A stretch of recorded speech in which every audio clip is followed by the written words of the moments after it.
Vous êtes sur Radio Sans Chaîne, la radio qui donne la parole à celles et ceux qui ne l'ont pas. Nous sommes à notre missionnisme 52 et aujourd'hui, c'est toujours un peu mon obsession, il faut dire, l'identité humaine, pour moi évidemment, c'est une multiplicité simultanée. Alors, je suggère une analogie entre l'identité humaine et le trouble dissociatif de l'identité, qu'on appelle le TDI, tout en soulignant une différence essentielle. Alors que les différentes identités dans le trouble dissociatif de l'identité se manifestent alternativement, séparées l'une de l'autre, des fois même d'une façon étanche, l'identité humaine, elle embrasse simultanément, en même temps, parfois en cœur, une multiplicité d'aspects. Cette simultanéité, ce coude à coude, nous permet de coexister avec nos contradictions, nos facettes variées et nos univers internes.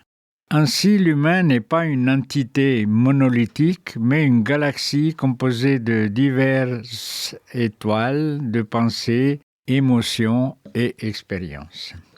Dans le trouble dissociatif de l'identité qui est né de toute évidence de traumatisme majeur, l'espèce humaine, elle est née du traumatisme de la naissance, un chemin comme simple mortel sur cette terre. Effectivement, nous sommes nés de la déchirure du monde, nous sommes fragments, un cri originel, un souffle, un début trébuchant. Comme l'éclat d'un verre brisé par l'impact, nos identités s'élèvent du choc du premier contact. L'identité humaine est une mer sans rivage, simultanéité de vagues, écho d'innombrables âges, en même temps, presque à l'unisson. Nous portons en nous un cœur d'infini possible, les contraires s'embrassent dans le silence dévisible.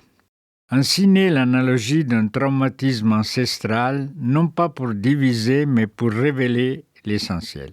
Car en nous, l'univers entier prend forme et sens, multiplicité qui chante de concert l'humanité dans sa présence, loin de la quiddité des scolastiques, mais une activité vivante et réelle.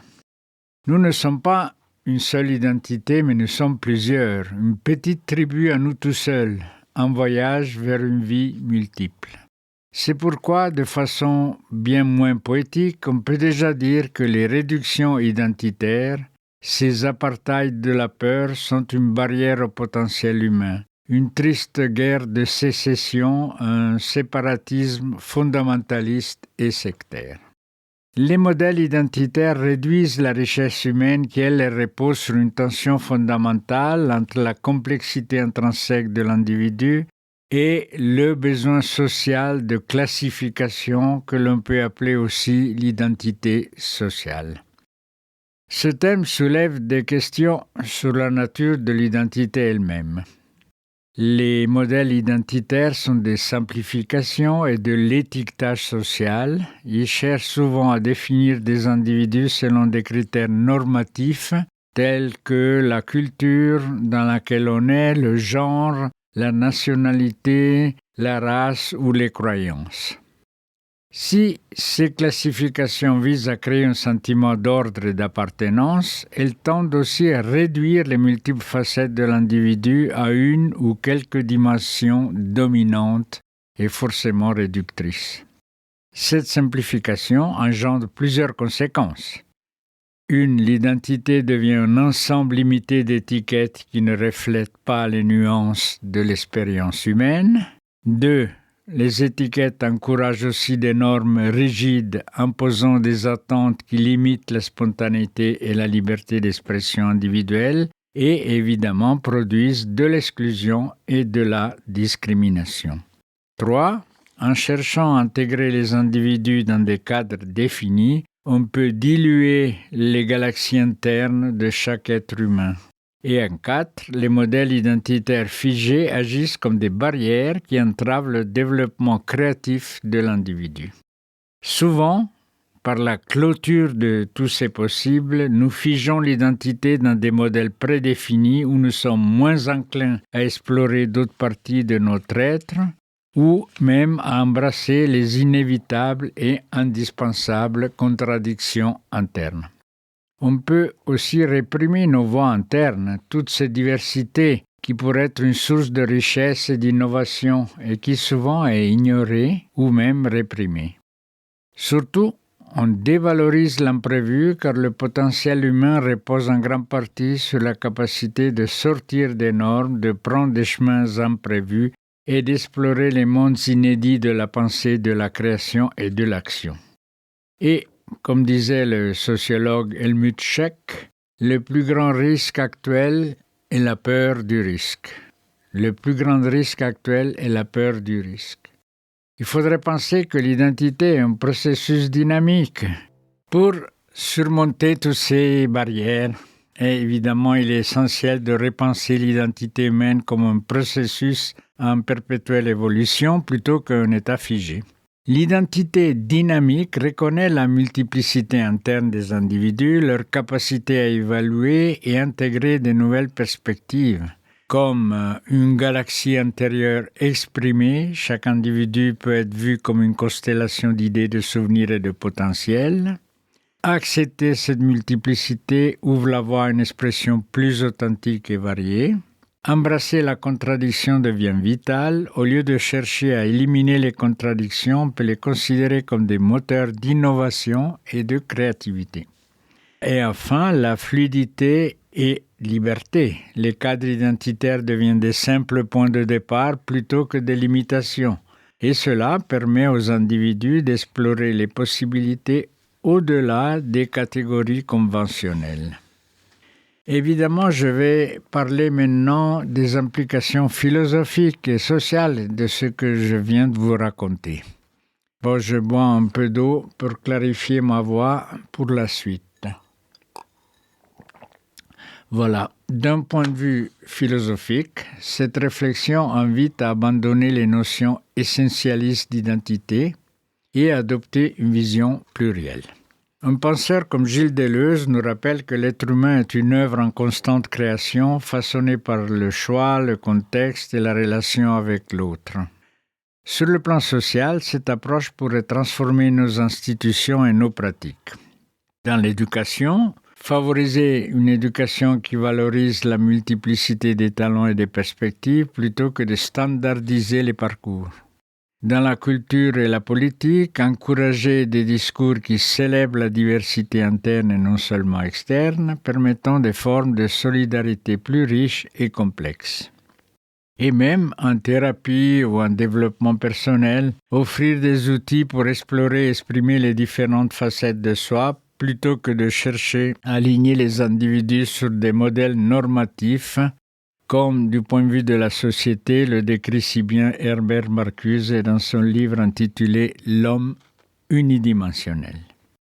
En guise de conclusion, évidemment toujours provisoire, la réduction identitaire est une barrière au potentiel humain parce qu'elle ferme les portes de l'exploration et de la diversité. Repenser l'identité comme un processus fluide et dynamique permettrait de libérer les galaxies internes de l'individu, donnant lieu à une explosion de créativité et de développement humain et solidaire.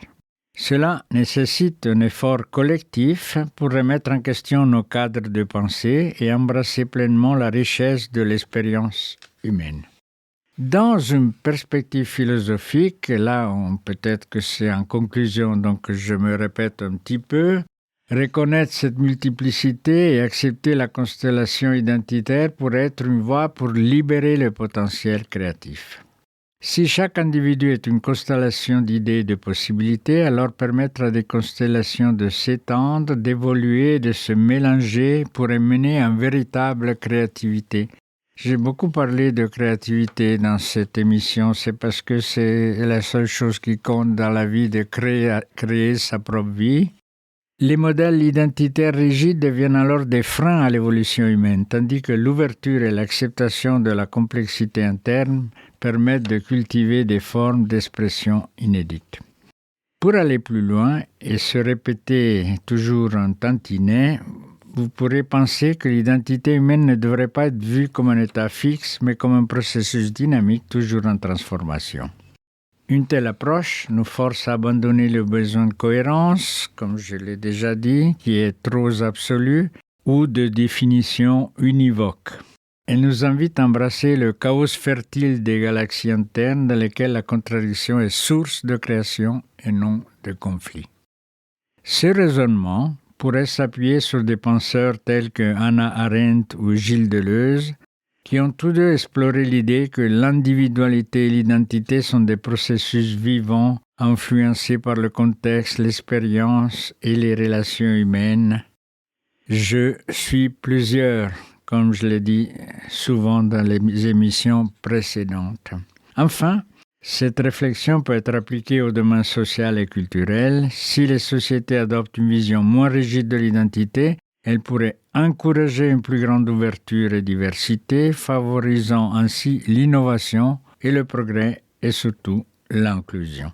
Cela s'applique également à la politique, à l'éducation et même à la thérapie, où les approches qui reconnaissent la multiplicité interne pourraient donner lieu à des résultats beaucoup plus enrichissants en vue de tout ce qui se passe dans le monde de ces formes réductionnistes et anti-inclusives. Notre devise, évidemment, c'est toujours aimer, comprendre, agir. Et pour finir, nous vous souhaitons, Jean-Luc Ardite et moi-même, santé. Vous êtes sur Radio Shansen, la radio qui donne la parole à celles et ceux qui ne l'ont pas.